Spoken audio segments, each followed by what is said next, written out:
ketiga, akhlak tasawuf. Di sini saya akan menjelaskan tentang akhlak sesama manusia dan cara mengaplikasikannya. Akhlak merupakan bagian yang tak dapat terpisahkan dari iman dan akidah. Akhlak berasal dari bahasa Arab khuluq yang berarti watak, budi pekerti, tingkah laku atau kebiasaan. Akhlak ialah suatu cerminan pada diri seseorang yang dapat menilai dirinya baik atau tidak. Bahkan Rasulullah SAW diutus ke bumi untuk memperbaiki akhlak.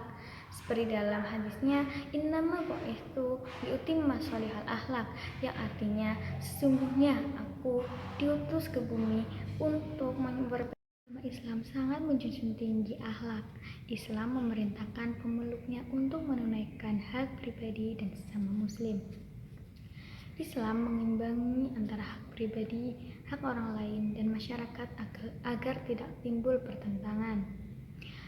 Di antara akhlak terhadap sesama manusia ialah menghormati dan menjaga perasaan orang lain. Yang kedua ada memberi dan menjawab salam ketika berpapasan atau bertemu di luar maupun di suatu forum.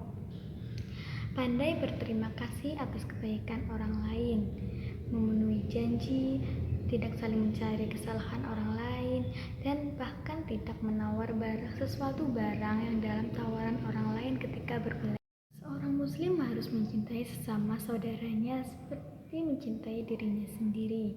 Sesama muslim harus menjaga perasaan orang lain, tidak membeda-bedakan kedudukan, saling menjaga rahasia, juga harus tolong-menolong dalam hal kebaikan dan ketakwaan. Yang pertama ada akhlak sebagai anak. Bahwasanya anak dilahirkan dalam keadaan fitrah, yang dalam artian ini mereka dalam keadaan Islam. Namun, tergantung orang tuanya lah yang akan menjadikan anak itu Muslim, Kristen, Yahudi, atau yang lainnya. Maka sebagai orang tua berkewajiban dalam mendidik putra-putrinya. Anak ialah sumber kebahagiaan orang tua, sehingga apapun yang terjadi, orang tua akan selalu menjadi benteng dan sandaran bagi anak-anak. Oleh karena itu, sebagai anak sudah sepantasnya menghormati, patuh, menjaga perasaan orang tua, dan tidak mengatakan sesuatu yang dapat menyakiti hati orang tua. Jadilah kebanggaan masa depan yang cerah bagi orang tua dan senantiasa mendoakannya. Assalamualaikum warahmatullahi wabarakatuh. Perkenalkan, nama saya Dina Zulfa Mahfudah, nomor induk mahasiswa 1917101150. Ya, saya di sini akan melanjutkan materi dari kelompok kami. Jadi kelompok kami ini materinya akhlak terhadap manusia dan alam serta cara untuk mengaplikasikannya. Tadi 2 poin pertama yaitu gambaran umum akhlak terhadap manusia dan cara mengaplikasikannya, dan akhlak sebagai anak ini sudah diterangkan oleh Lailatul Nikmah. Ya, jadi saya di sini Dina Zulfa Mahfudah akan melanjutkan 2 poin selanjutnya yaitu akhlak kepada orang tua dan akhlak terhadap saudara. Poin yang pertama, akhlak kepada orang tua. Jadi kita ya sebagai seorang anak itu wajib berbakti kepada kedua orang tua. Karena kewajiban pertama itu takwa kepada Allah, dan kewajiban kedua ini berbakti kepada kedua orang tua sebagai seorang anak loh ya. Nah, kenapa? Karena orang tua itu mulai dari kita dalam kandungan ya, terus kita lahir di dunia, terus kita besar sampai sekarang ini, itu tuh benar-benar karena jasa mereka ya. Mulai dari mereka itu meramut ya, mendidik, mengasuh, memberi biaya dan lain sebagainya, itu jasanya begitu besar. Ya, jadi saya akan menerangkan ayat surat Al-Isra nomor surat 17 ayatnya 23 sampai 24 yang bunyinya A'udzubillahi minasyaitonirrajim. Bismillahirrahmanirrahim. Wa qadha rabbuka alla ta'budu illa iyyahu wa bil walidaini ihsana imma yablughanna indakal kibaru ahaduhuma aw kilahuma fala taqul lahuma uffin wa la tanharhuma wa qul lahuma qawlan karima wakhfid lahuma janahat dzulli minar rahmati wa qur rabbirhamhuma kama rabbayani shaghira. Shadaqallahul adzim. Nah, jadi arti dari ayat tadi, dan Tuhanmu telah memerintahkan supaya kamu jangan menyembah selain Dia, dan hendaklah kamu berbuat baik kepada ibu bapakmu dengan sebaik-baiknya. Jika salah seorang di antara keduanya atau kedua-duanya sampai berumur lanjut dalam pemeliharaanmu, maka sekali-kali janganlah kamu mengatakan kepada keduanya perkataan dan janganlah kamu membentak mereka, dan ucapkanlah kepada mereka perkataan yang mulia, dan rendahkanlah dirimu terhadap mereka berdua dengan penuh kesayangan, dan ucapkanlah, wahai Tuhanku, kasihilah mereka keduanya sebagaimana mereka berdua telah mendidik aku waktu kecil. Nah, jadi dari ayat ini disimpulkan ya, kita sebagai seorang anak itu jangan sampai mengatakan perkataan yang kasar ya, mengatakan perkataan dan sebagainya. Pokoknya yang perkataan yang kayak gitulah, itu nggak boleh ya. Apalagi menyakiti hati kedua orang tua ya. Hanya mengatakan perkataan yang kasar pun nggak boleh, apalagi menyakiti hatinya. Jadi kita itu harus memuliakan kedua orang tua. Begitu. Jadi istilah berbakti kepada kedua orang tua dalam Islam itu biasa disebut dengan birrul walidain ya. Dalam sebuah riwayat itu disebutkan Abdullah bin Mas'ud bertanya kepada Rasulullah SAW tentang amalan apa yang paling disukai Allah Subhanahu Wa Taala. Nah, jadi Rasulullah itu menjawab ya, ada 3 amalan yang paling disukai oleh Allah Subhanahu Wa Taala. Yang pertama yaitu sholat tepat pada waktunya. Yang kedua berbakti kedua orang tua. Dan yang ketiga jihad fisabilillah. Nah, jadi sudah jelas ya dari ketiga poin ini tuh. Poin yang kedua itu berbakti kepada kedua orang tua. Ini sangat disukai oleh Allah, amalan yang sangat disukai oleh Allah. Ya, jadi ya kita di sini sebagai seorang anak ya, pokoknya harus berbakti kepada orang tua ya. Jadi di dunia ini tidak ada seorang pun yang bisa menyamai kedudukan orang tua. Tidak ada satu usaha dan pembalasan yang dapat menyamai jasa kedua orang tua terhadap anaknya ya. Nggak ada. Bahkan dulu saat zaman Rasulullah itu ada seorang rojul ya, dia itu sangat menyayangi ibunya ya, saking sayangnya kepada ibunya itu. Ibunya tuh pengen haji, tapi dalam keadaan kaki itu tidak bisa berjalan. Nah, sama oleh seorang rojul ini, dia itu rela menggendong ibunya tawaf 7 kali ya, mengelilingi Ka'bah dengan cara menggendong ya. Itu dia saking sayangnya kepada ibunya. Nah, akhirnya karena dia saking sayangnya dia kepada ibunya, dia melakukan seperti itu, dan dia pun akhirnya tanya kepada Rasulullah, "Hai Rasulullah, waktu itu saya melakukan saya menggendong ibu saya ya, tawaf 7 keliling mengelilingi Ka'bah. Apakah jasa saya ini sudah bisa membalas jasa ibu saya?" gitu. Nah, Rasulullah menjawab ya, apa yang kamu lakukan itu tidak akan bisa membalas dan tidak akan bisa menandingi jasa ibumu sakejanan pun saat dia melahirkan kamu. Nah, jadi sudah jelas ya, rajul ini sudah berkeliling 7 kali putaran di Mekah, di Ka'bah ya, 7 kali putaran mengelilingi Ka'bah itu tidak bisa membalas satu kejanan pun ibu saat melahirkan orang ini, apalagi membalas meramutnya sampai gede itu nggak bakal bisa terbalas. Nah, jadi selanjutnya gitulah. Selanjutnya saya akan menerangkan perbuatan apa saja yang harus dilakukan anak kepada kedua. Jadi perbuatan yang harus dilakukan anak kepada orang tua itu yang pertama itu berbakti kepada orang tua ya. Tadi poin pertama saya udah jelaskan. Terus yang kedua yaitu mendoakan kedua orang tua. Ya, gimana doanya? Kayaknya udah hafal semua deh. Doa untuk kedua orang tua saya yakin insya Allah udah pada hafal semua ya. Itu doa untuk yang kedua, doa mendoakan kedua orang tua. Terus yang ketiga itu taat terhadap segala yang diperintahkan dan meninggalkan segala yang dilarang mereka. Sebagai perintah dan larangan itu sepanjang perintah dan larangan itu tidak bertentangan dengan ajaran agama. Jadi apapun yang diperintahkan oleh orang tua ya, itu kita wajib mentaati, dan segala apapun yang dilarang oleh orang tua kita pun wajib mentaati selagi apa yang mereka perintah itu tidak bertentangan dengan ajaran agama. Jadi ada batasannya ya. selagi orang tua perintah itu baik, tidak bertentangan terhadap ajaran agama, kita wajib taat, kita wajib patuh. Terus yang keempat yaitu menghormati, merendahkan diri kepadanya, berkata yang halus dan yang baik-baik ya. Jadi kita harus menghormatinya ya, kita harus berkata yang halus, berkata yang mulia, jangan sampai membentak-bentak begitu ya. Terus yang poin yang kelima, memberikan penghidupan, pakaian, mengobati jika sakit, dan menyelamatkannya dari sesuatu yang dapat membahayakannya. Jadi seumpama kita tuh sudah dewasa dan kita sudah punya kehidupan keluarga sendiri ya, kita wajib memberi penghidupan kepada kedua orang tua kita, memberi pakaian, terus ketika orang tua tuh sakit kita merawatnya gitu. Terus yang keenam itu menyayangi orang tua ya, menyayangi orang tua ya, kita harus sayang kepada orang tua ya. Nah, apabila terus selanjutnya jika kedua orang tua telah meninggal dunia, sebagai anak masih bisa ya berbakti kepada kedua orang tuanya. Itu yang pertama, jika orang tua meninggalkan utang piutang, segera untuk dibayarkan. Jadi kalau seumpama orang tua itu sudah meninggal, kita sebagai seorang anak itu wajib untuk membayar utang piutang yang telah orang tua kita tanggung dulu.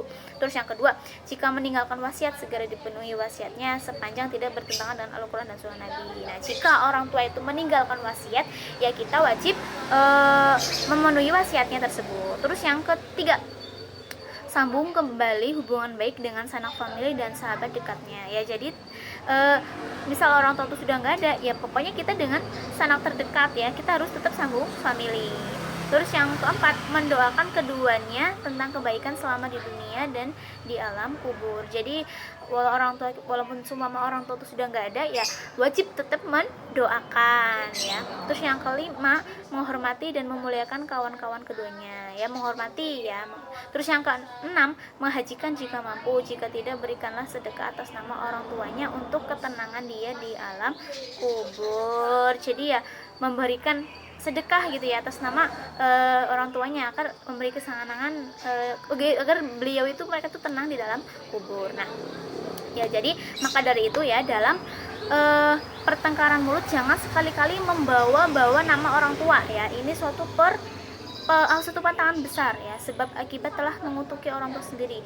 Jadi sekalipun sebenarnya yang mengutuki itu orang lain, tetapi akibat tindakannya berarti dia sendiri yang mengutuki orang tuanya sendiri ya. Jadi jangan sampai dalam pertengkaran mulut kok kita membawa-bawa nama baik orang tua, jangan sampai. Jadi Allah telah mewajibkan kepada umat manusia untuk bertindak sopan santun terhadap kedua orang tuanya ya. Jadi perintah tersebut adalah sebagai berikut. Yang satu, mentaati keduanya dalam segala perintah dan larangannya sepanjang perintah tersebut tidak bertentangan dengan syariat agama. Yang kedua, berkata lemah lembut mulai kepada ibu dan bapak. Yang ketiga, Allah telah memerintahkan setiap manusia untuk berkata yang sopan dan santun dengan merendahkan diri terhadap ibu dan bapak. Terus yang keempat, harus didahulukan panggilan ibu dan bapak. Jadi itulah ya poin berbakti kepada kedua orang tua. Selanjutnya saya akan menjelaskan tentang poin akhlak terhadap saudara. Nah, jadi dalam pandangan Islam ya, berbuat santun terhadap saudara itu harus sama sebagaimana santun kepada orang tua dan anak. Jadi misal nih, seorang adik harus sopan kepada kakaknya sebagaimana seorang anak sopan terhadap ayahnya gitu. Jadi ya hampir sama seperti itu ya, harus sopan. Nah, seorang kakak juga kepada adik itu layaknya seperti orang tua menyayangi anaknya. Jadi yang tua itu menyayangi yang muda menghormati yang tua, seperti itu. Jadi akhlak yang perlu dilakukan terhadap saudara adalah sebagai berikut. Yang pertama, adil terhadap saudara. Jadi Allah berfirman dalam surat An-Nahl nomor surat 16 ayat 90 yang berbunyi, A'udzu billahi minasyaitonir rajim. Bismillahirrahmanirrahim.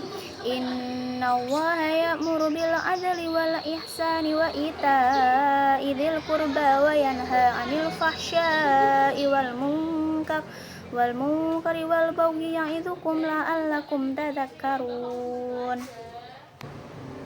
Jadi artinya Allah berfirman, sesungguhnya Allah menyuruh kamu berlaku adil dan berbuat kebajikan memberi kepada kaum kerabat, dan Allah melarang dari perbuatan keji, kemungkaran dan permusuhan, dan memberi pengajaran kepadamu agar kamu dapat mengambil pelajaran. Jadi di sini pun oleh Allah udah diterangin ya, kita tuh kepada kerabat, kepada saudara itu ya jangan sampai berbuat keji ya, harus rukun, jangan sampai permusuhan begitu. Terus poin yang kedua yaitu mencintai saudara. Jadi Islam itu mengajarkan rasa persaudaraan diukur dengan keimanan seseorang. Iman itu tidak sempurna bila seorang Islam belum mencintai saudaranya seperti mencintai diri sendiri ya. Jadi ya kita harus mencintai saudara kita ya. Banyak contoh teladan yang diberikan oleh Rasulullah, sahabat maupun oleh para tabi'in tentang mengamalkan hadis yang berhubungan dengan ini. Jadi Nabi bersabda, tidak sempurna iman seorang dari kamu sehingga ia mencintai saudaranya sebagaimana ia mengasihi dirinya sendiri. Ruwahu Bukhari, hadis riwayat Bukhari. Nah, semua orang Islam itu bersaudara satu sama lainnya, tidak boleh menganiaya, menghina, mendustakan dan meremehkan. Setiap orang Islam terhadap orang Islam lainnya haram darahnya, harta bendanya dan kehormatannya. Nah, itu dijelaskan jelas ya di hadis Nabi itu, kita sebagai orang Islam itu terhadap saudara itu harus saling mencintai begitu. Terus yang ketiga tuh jangan suudzon. Tahu suudzon? Suudzon itu kan berprasangka buruk ya. Jadi kita itu kepada saudara itu jangan sampai kita berprasangka buruk ya. Karena untuk menjaga kerukunan, jadi terhadap saudara itu kita harus berbaik hati ya, jangan suudzon tapi husnudzon. Selanjutnya, kewajiban umat Islam terhadap saudara-saudaranya adalah sebagai berikut. Yang pertama, perlunya merendahkan hati antara mereka dan tidak boleh bersombong-sombongan. Jadi rendah hati, jangan saling sombong menyombong, tapi saling rendah hati. Terus yang kedua, berbuat baik di antara mereka tanpa mengistimewakan yang satu dengan yang lain. Jadi berbuat baiknya itu ya adil ya, berbuat baik ya kepada semua. Jangan pilih kasih, kok yang kesini baik, yang sini nggak baik. Nah, jangan seperti itu. Yang ketiga, menyayangi mereka yang masih anak-anak dan menghormati yang lebih tua. Nah, ini yang seperti sebelumnya saya jelaskan tadi. Untuk yang lebih tua ya, untuk kepada yang lebih tua kita hormat, kepada yang lebih muda kita menyayangi. Terus yang keempat, antara mereka harus bermuka manis dan cerah. Jadi ya kalau ketemu senyum manis, cerah gitu ya, mukanya cerah, jangan cemberut atau mungkin mengekspresikan kata-kata yang jangan seperti itulah. Terus yang kelima, jika berjanji wajib ditepati. Nah, ini kepada saudara juga ya. Pokoknya kalau ini yang wajib ditepati itu semuanya itu wajib. Kalau berjanji itu emang harus wajib ditepati. Terus yang keenam, menyayangi mereka seperti menyayangi diri sendiri. Terus poin yang ketujuh yaitu harus merendahkan diri jika ada orang yang membanggakan dirinya ya. Jadi kalau seumpama ada yang muji-muji gitu ya, ya kita harus rendah diri, maksudnya merendahkan diri itu bukan rendah diri ya, tapi rendah hati gitu loh. Maksudnya jangan sombong, terus jangan arogan gitu. Terus yang poin ke-8, mengajak kompromi dan damai jika sedang terlihat ada dua orang yang sedang berselisih. Jadi kalau misalnya ada orang yang berselisih gitu ya, namanya juga sama saudara seiman gitu ya. Jadi mengajak kompromi dan damai, jangan sampai malah mengompor-ngompori sehingga perselisihannya tuh semakin besar, jangan sampai seperti itu. Terus yang poin yang ke-9 itu menutupi aib atau keburukan dan haram disampaikan kepada siapapun kecuali untuk kepentingan penyelidikan kepada yang berwenang. Jadi poin ke-9 ini kita harus menutupi aib saudara kita ya. Misal kita tahu nih aibnya dia tuh ini, jangan disebar-sebarkan ya. Karena kita sebagai orang iman itu harus menutupi aib saudaranya sendiri, karena Allah itu pernah berfirman ya, jika kamu menutupi aib saudaramu, maka Allah akan menutupi aibmu kelak di akhirat nanti begitu. Jadi sama Allah tuh nanti akan dikasih imbalannya. Makanya kita nggak boleh mengumbar aib saudara kita. Contohnya yang ke-10 itu membantu kepentingannya dan memudahkan urusannya. Jadi kalau seumpama dia lagi ada kepentingan, dia lagi ada kesulitan, ya kita bantu dia ya. Kita harus membantu dia gitu. Jangan acuh-acuh. Terus yang poin ke-11, menenteramkan hati mereka jika terkena musibah. Nah ini nih, kalau seumpama kok mereka misal terkena musibah, mereka misal lagi down ya kita menenteramkan hatinya, kita rela buat jadiin tempat curhat begitu ya. Terus kita tenangkan supaya dia itu berikhtiar kepada Allah dan lain-lain begitu.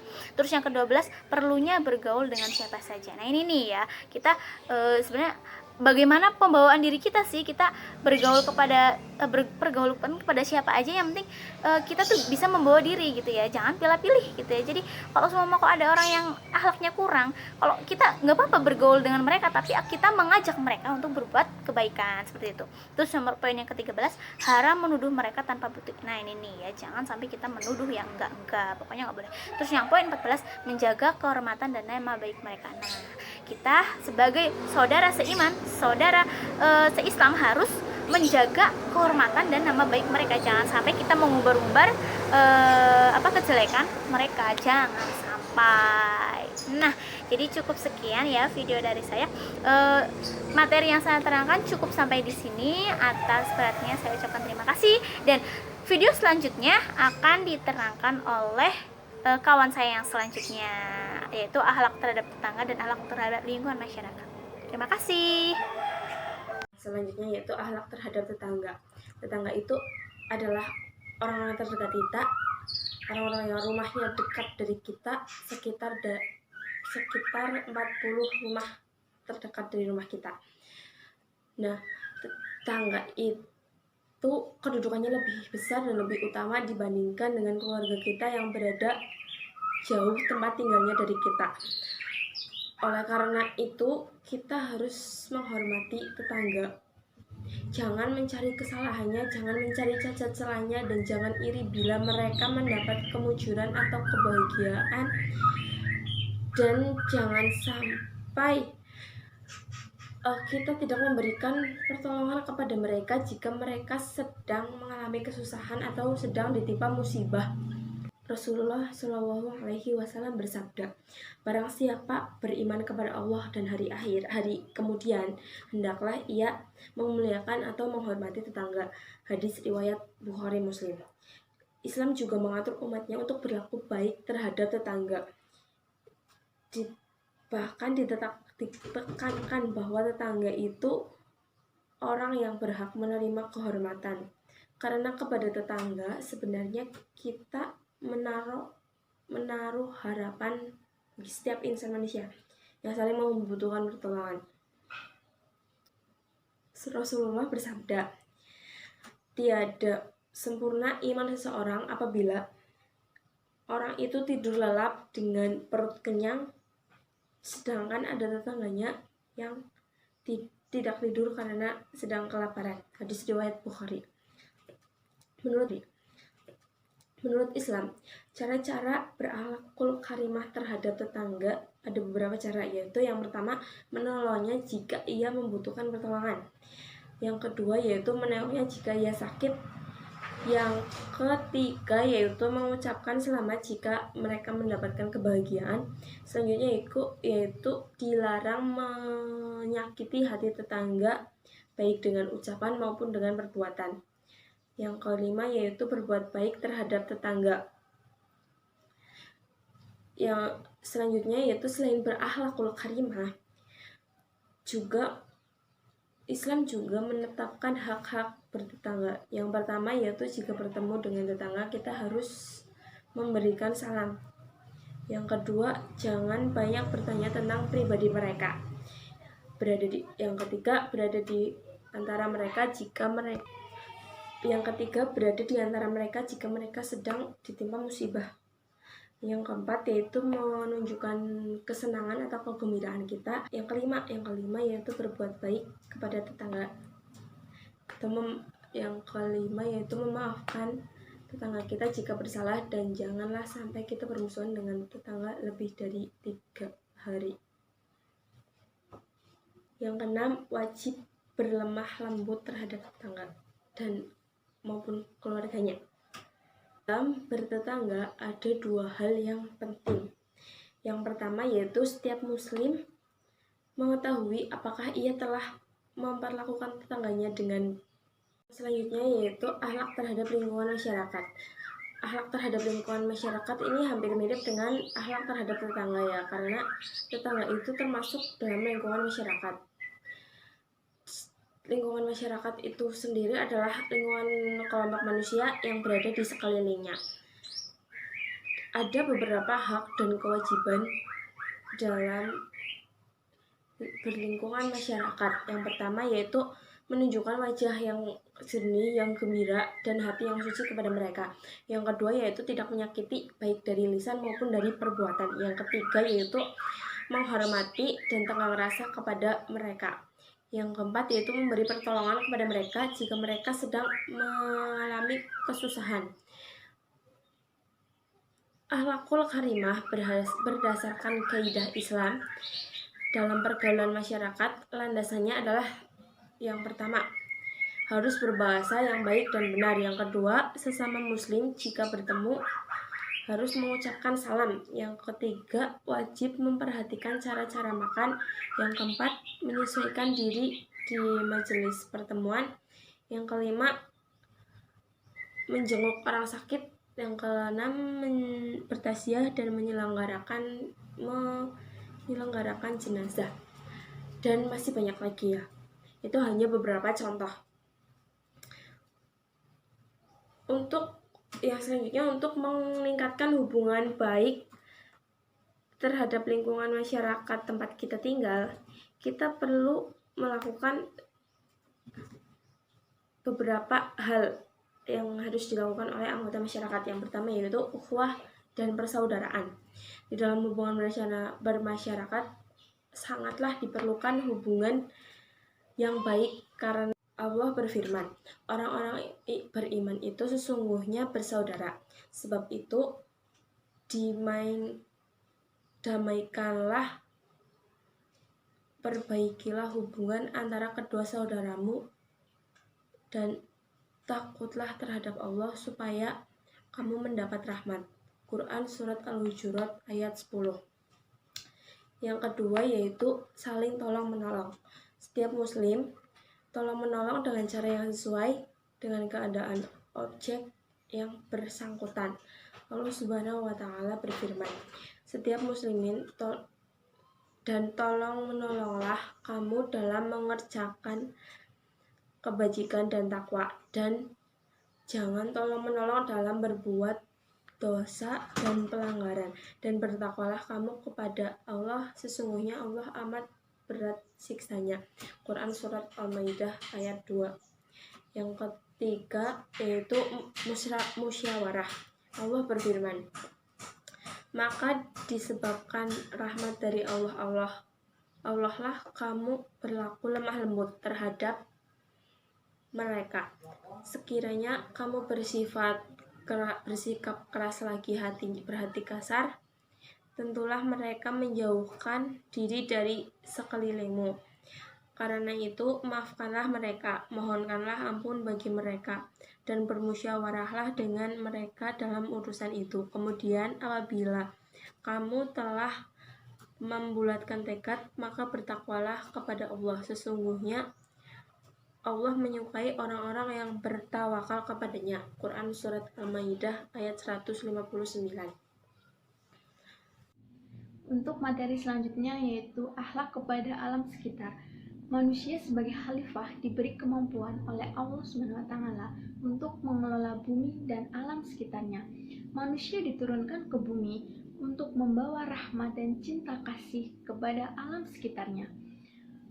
Manusia memiliki tugas dan kewajiban untuk menjaga dan melestarikan alam sekitar dengan baik. Manusia hidup bergantung pada alam sekitar. Mula-mula mereka hidup secara berpindah-pindah atau nomaden untuk mencari tempat tinggal sekaligus persediaan bahan makanan. Namun, seiring berkembangnya zaman, mereka mulai menetap di suatu tempat dan melakukan suatu pekerjaan seperti bercocok tanam, berdagang, bahkan memiliki profesi pekerjaan. Bahkan dengan seiring berkembangnya zaman, manusia semakin membutuhkan alam sekitar. Seperti dalam Quran Surat Al-Ahqaf ayat 3. ما خلقنا السماوات والأرض وما بينهما إلا بالحق وأجل مسمى والذين كفروا عما أنذروا معرضون. Yang artinya, kami tiada menciptakan langit dan bumi dan apa yang ada antara keduanya melainkan dengan tujuan yang benar dan dalam waktu yang ditentukan. Quran Surat Al-Ahqaf ayat 3. Manusia di muka bumi sebagai khalifah memiliki tugas dan kewajiban untuk menjaga dan melestarikan alam sekitarnya. Adapun akhlak terhadap alam yang harus manusia lakukan diantaranya adalah 1. Memelihara dan merenungkan penciptaan alam. Yang kedua, memanfaatkan alam beserta isinya karena Allah ciptakan alam dan seisinya untuk manusia. Ajaran Islam yang paling mendasar adalah keluhuran akhlak. Sifat ini banyak menentukan karakter seseorang, khususnya dalam pergaulan kemasyarakatan. Seorang yang berakhlak rendah, ia dibenci dan diasingkan dari masyarakat. Sebaliknya, ia dihargai, dihormati, disegani, bahkan menjadi panutan masyarakat apabila ia berakhlak mulia. Keberadaan dan kehancuran suatu umat ditentukan oleh akhlak itu sendiri. Selama masih berakhlak mulia, berarti umat masih utuh. Dan jika akhlak mulia itu lenyap, itulah pertanda hancurnya umat. Sangat tepat apa yang dikatakan oleh sang penyair Kenam An-Shokibai dari Mesir. Suatu umat akan abadi dan jaya bila akhlak masih ada padanya. Umat itu akan hancur dan binasa bila akhlakul karimah tiada. Lebih ditegaskan Rasulullah SAW, sebaik-baik di antaramu yaitu yang lebih baik akhlaknya. Hadis riwayat Asy-Syaikhan. Oleh karena itu, ukuran dan barometer kehidupan manusia sehari-hari adalah akhlakul karimah. Akhlak Islami dengan jiwa manusia dapat diwujudkan dalam suasana mawadah, rahmah, dan ukhuwah Islamiyah. Dengan akhlakul karimah, mudah berhubungan dengan banyak masyarakat, mudah mengenal dan dikenal. Sebagaimana hadis Nabi, sesungguhnya yang paling aku cintai dan paling dekat tempatnya padaku di hari kiamat nanti, ialah yang terbaik akhlaknya di antara kamu, dan yang rendah hati serta yang mudah mengenal dan dikenal. Hadis riwayat At-Tirmidzi.